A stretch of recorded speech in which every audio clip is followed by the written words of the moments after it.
ನಮಸ್ಕಾರ ವೀಕ್ಷಕರೇ, ಇವತ್ತಿನ ನಮ್ಮ ವಿಷಯ ಏನಪ್ಪ ಅಂದ್ರೆ ತಮ್ಮನೇಲಿ ನೋಡಿ ನೀವೆಲ್ಲ ತಿಳ್ಕೊಂಡಿರ್ತೀರಿ.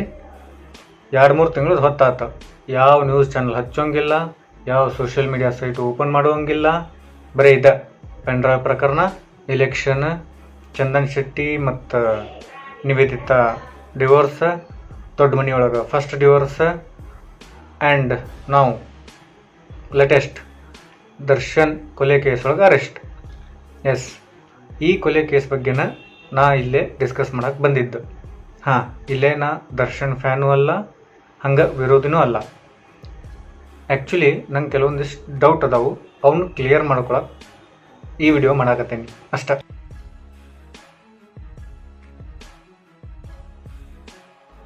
ಡೌಟ್ಸ್ ಏನಂದ್ರೆ, ದರ್ಶನ್ ನಿಜವಾಗ್ಲೂ ಕೊಲೆ ಮಾಡಿದ್ರ? ಅದು ಬರೀ ಅಶ್ಲೀಲ ಮೆಸೇಜ್ ಮಾಡಿದ್ದಕ್ಕೆ. ಇದ್ರೊಳಗೆ ಅಪ್ಪು ಹೆಸರು ಯಾಕೆ ತರೋದು? ಯಾಕೆ?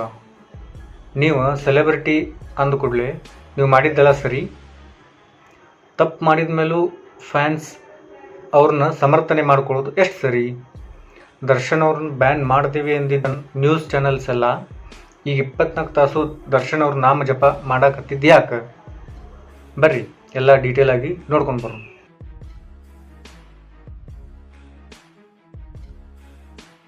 ದರ್ಶನ್ ನಿಜವಾಗ್ಲೂ ಕೊಲೆ ಮಾಡಿದ್ರ? ಅದು ಬರೀ ಅಶ್ಲೀಲ ಮೆಸೇಜ್ ಮಾಡ್ಯಾನ ಅಂತ ಹೇಳಿ ಮ್ಯಾಟ್ರ್ ಏನಂದ್ರೆ, ಪವಿತ್ರ ಗೌಡ ಅನ್ನೋ ಹುಡುಗಿ ಒಂದು ಪೋಸ್ಟ್ ಮಾಡ್ತಾಳೆ. ದರ್ಶನ್ ಅವ್ರ ಜೊತೆ ಇದ್ದಿದ್ದ ಫೋಟೋ ಹಾಕಿ ಒಂದು ಪೋಸ್ಟ್ ಮಾಡ್ತಾಳೆ. ಅದಕ್ಕೆ ರೇಣುಕಾ ಸ್ವಾಮಿ ಅನ್ನೋ ಹುಡುಗ, ಚಿತ್ರದುರ್ಗದವ, ಈಕಿ ನಮ್ಮ ಬಾಸ್ ಜೀವನದೊಳಗೆ ಎಂಟ್ರಿ ಆಗಿ ನಮ್ಮ ಬಾಸ್ ದಾಂಪತ್ಯ ಜೀವನನ ಹಾಳು ಮಾಡಾಕತ್ತಾಳ ಅಂಥೇಳಿ ತಲೆ ಕೆಡಿಸ್ಕೊಂಡು ಆಕೆಗೆ ಮೆಸೇಜ್ ಮಾಡ್ತಾನೆ.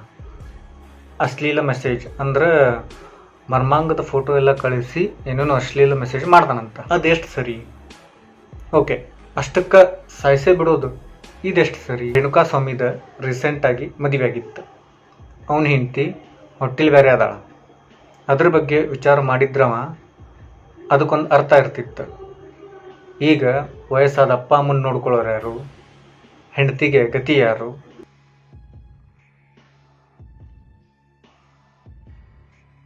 ಇದು ಬರೀ ದರ್ಶನ್ ಫ್ಯಾನ್ಸಿಗೆ ಅಷ್ಟೇ ಅಲ್ಲ, ನಮ್ಮನ್ನ, ನಮ್ಮ ಬಾಸ್, ನಮ್ಮ ದೇವ್ರು ಅಂತ ಸೆಲೆಬ್ರಿಟಿಗಳು ಹಿಂದೆ ಅಡ್ಡಾಡೋ ಎಲ್ಲರಿಗೂ ಹೇಳಾಕತ್ತೇನಿ.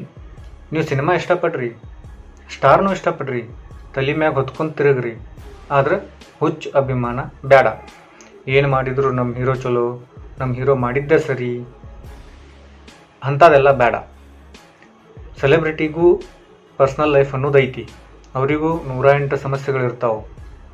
ಫ್ಯಾನ್ಸ್ ಅನ್ನೋ ಒಂದೊಂದು ಕಾರಣಕ್ಕೆ ಎಲ್ಲದರಾಗೂ ಇಂಟರ್ಫಿಯರ್ ಆಗೋದು ಸರಿಯಲ್ಲ. ಅದರಾಗೂ ಹೆಣ್ಮಕ್ಳ ವಿಷಯದಾಗ ಮಾತಾಡೋಬೇಕಾದ್ರೆ 10 ಸಲ ವಿಚಾರ ಮಾಡಿ ಮಾತಾಡ್ರಿ. ನಮ್ಮೂ 108 ಸಮಸ್ಯೆ ಇರ್ತಾವೆ, ಅವ್ರ ಕಡೆ ಗಮನ ಕೊಡ್ರಿ.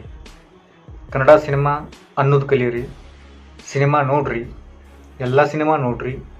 ಇಷ್ಟ ಆದ್ರೆ ಖುಷಿ ಪಡ್ರಿ, ಇಲ್ಲ ಅಂದ್ರೆ ಸಿನಿಮಾ ಮಾಡಿದವ್ರಿಗೆಲ್ಲ ಬೈಕೋತ ಮನೆಗೆ ಹೋಗ್ರಿ. ಯಾವಾಗಲೂ ಮಾಡೋದು ಅದನ್ನ. ಸೆಲೆಬ್ರಿಟಿಗೂ ಒಂದು ಮನವಿ, ನಿಮ್ಮನ್ನು ಆರಾಧಿಸೋರು ಕೋಟ್ಯಂತರ ಮಂದಿ ಇರ್ತಾರೆ. ನೀವು ಮಾಡೋದನ್ನು ಅವ್ರ ಲೈಫ್ ಒಳಗೆ ಅಳವಡಿಸಿಕೊಳ್ಳೋರು ಇರ್ತಾರೆ. ಆದಷ್ಟು ಒಳ್ಳೆ ಕೆಲಸ ಮಾಡಿರಿ, ಫ್ಯಾನ್ಸ್ಗೂ ಒಳ್ಳೆ ಕೆಲಸ ಮಾಡೋಕ್ಕೆ ಪ್ರೋತ್ಸಾಹ ಕೊಡ್ರಿ.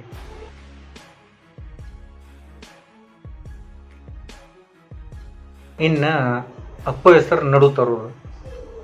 ಮೊನ್ನೆ ಹಂಗೆ ಟಿ ವಿ ನೋಡಬೇಕಾದ್ರೆ ಒಬ್ಬ ಫೇಮಸ್ ನ್ಯೂಸ್ ಆ್ಯಂಕರ್ ಈ ಮನುಷ್ಯ ಅಪ್ಪುಗೆ ಕಂಪೇರ್ ಮಾಡ್ಕೊತಿದ್ದ, ಎಲ್ಲಿ ಅಪ್ಪು ಎಲ್ಲಿ ದರ್ಶನ್ ಅನ್ನೋ ಥರ ಮಾತು ಆಡಿದ್ರು.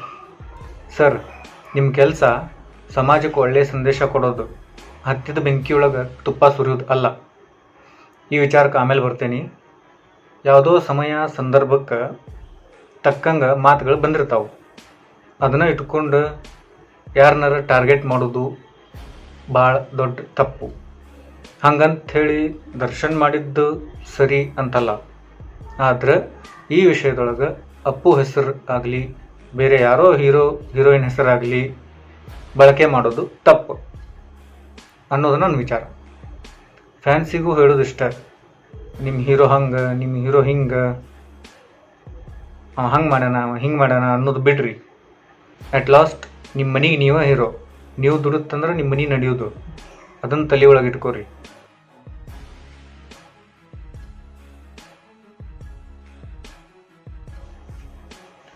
ಇನ್ನು ಸಮರ್ಥನೆ ಮಾಡ್ಕೊಳ್ಳೋದು. ನೀವು ಹೀರೋನ ಇಷ್ಟಪಡ್ರಿ, ನೀವು ಹೀರೋನ ಇಷ್ಟಪಡ್ತೀರ ಪಡ್ರಿ, ಆರಾಧಿಸ್ತೀರ ಆರಾಧಿಸ್ರಿ, ತಲೆ ಮೇಲೆ ಹೊತ್ಕೊಂಡು ಮೆರೆಸ್ರಿ. ಆದ್ರೆ ಚಲೋ ಕೆಲಸ ಮಾಡಿದ್ದಾಗ ಹೆಂಗೆ ಹೊತ್ಕೊಂಡು ತಿರುಗ್ತಿರೋ ಹಂಗೆ ತಪ್ಪು ಮಾಡಿದ್ದಾಗೂ ಇದು ತಪ್ಪು ಅಂತ ಹೇಳೋ ಮನಸ್ಥಿತಿ ಬೆಳೆಸ್ಕೊರಿ. ಅದ ನಿಜವಾದ ಫ್ಯಾನ್ಸ್ ಅಥವಾ ನಾಗರಿಕರು ಮಾಡೋ ಕೆಲಸ. ಅದನ್ನು ಬಿಟ್ಟು ನಮ್ಮ ಹೀರೋ ಮಾಡಿದ್ದ ಸರಿ, ಅವ್ರು ನಡೆದಿದ್ದ ದಾರಿ, ಏನು ಮಾಡಿದ್ರು ನಮ್ಮ ಹೀರೋ ನೀವ ಅನ್ನೋದೆಲ್ಲ ಸರಿ ಅನ್ಸಂಗಿಲ್ಲ. ಇದು ಜಸ್ಟ್ ದರ್ಶನ್ ಫ್ಯಾನ್ಸಿಗೆ ಅಷ್ಟೇ ಅಲ್ಲ, ಎಲ್ಲ ಹೀರೋ ಫ್ಯಾನ್ಸಿಗೂ ಅನ್ವಯ. ಯಾಕಂದ್ರೆ ಅವ್ರು ತಪ್ಪು ಮಾಡ್ಯಾರೋ ಇಲ್ಲೋ ಅನ್ನೋದು ಹೇಳಾಕ ಕಾನೂನು ಐತಿ. ನಾವು ಕಾನೂನಿಗಿಂತ ದೊಡ್ಡವರಾಗೋದು ಬೇಡ ಅನ್ನೋದು ನನ್ನ ಆಸೆ.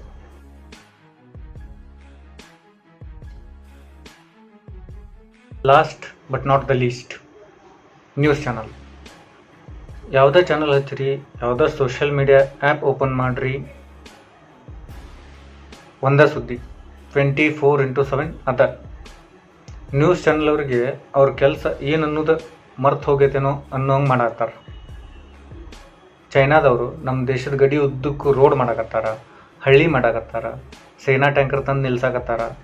ಪಾಕಿಸ್ತಾನದವರು ಕಾಶ್ಮೀರದ ಮೂಲಕ ಭಯೋತ್ಪಾದಕರನ್ನ ಬಾರ್ಡರ್ ದಾಟಿಸಿ ಬಿಡಾಕತ್ತಾರ. ಇಂಥವೆಲ್ಲ ತೋರಿಸ್ರಿ, ನಮ್ಮ ದೇಶದ ಜನನ ಜಾಗೃತಗೊಳಿಸ್ರಿ. ಅದನ್ನು ಬಿಟ್ಟು 24 ತಾಸು ಇದ್ರ ಹಿಂದೆ ಬಿದ್ದರೆ ಏನರ್ಥ ಅದಕ್ಕೆ? ಓ, ಅವನ್ನೆಲ್ಲ ತೋರಿಸಿದ್ರೆ ನಿಮಗೆ TRP ಬರಲ್ಲ ಏನ? ಈ TRP is nothing but a business. ನನ್ನ TRP ಜಾಸ್ತಿ ಇದ್ರೆ ನನ್ನ ಬಿಸ್ನೆಸ್ ಸೂಪರ್, ನಿನ್ನ TRP ಜಾಸ್ತಿ ಇದ್ರೆ ನಿನ್ನ ಬಿಸ್ನೆಸ್ ಜಾಸ್ತಿ. ಇಷ್ಟ. ನ್ಯೂಸ್ ಚಾನಲ್ ದೇಶದ 4ನೇ ಪಿಲ್ಲರ್ ಅಂತಾರೆ. ರೆಸ್ಪಾನ್ಸಿಬಲ್ ಆಗ್ರಿ. TRP ಬಿಟ್ಟು ದೇಶದ ಬಗ್ಗೆ ವಿಚಾರ ಮಾಡೋದು ಜಾಸ್ತಿ ಮಾಡಿರಿ. ನಾ ಮಾತಾಡಿದ್ರೊಳಗೆ ಏನಾರು ತಪ್ಪು ಐತಿ ಅಂತ ಅನಿಸಿದ್ರೆ ಕಮೆಂಟ್ ಬಾಕ್ಸ್ ಒಳಗೆ ಕಮೆಂಟ್ ಮಾಡಿರಿ. ವಿಡಿಯೋ ಇಷ್ಟ ಆಗಿತ್ತಂದ್ರೆ ಲೈಕ್ ಮಾಡಿರಿ. ಚಾನಲ್ ಸಬ್ಸ್ಕ್ರೈಬ್ ಮಾಡೋದು ಮರಿಬೇಡ್ರಿ. ಈ ವಿಡಿಯೋನ ಆದಷ್ಟು ಮಂದಿಗೆ ಶೇರ್ ಮಾಡಿರಿ. ನಾನು ನಿಮಗೆ ಸಿಗ್ತೀನಿ ಮುಂದಿನ ವಿಡಿಯೋದಾಗ. ಅಲ್ಲಿ ತನಕ ನಮಸ್ಕಾರ.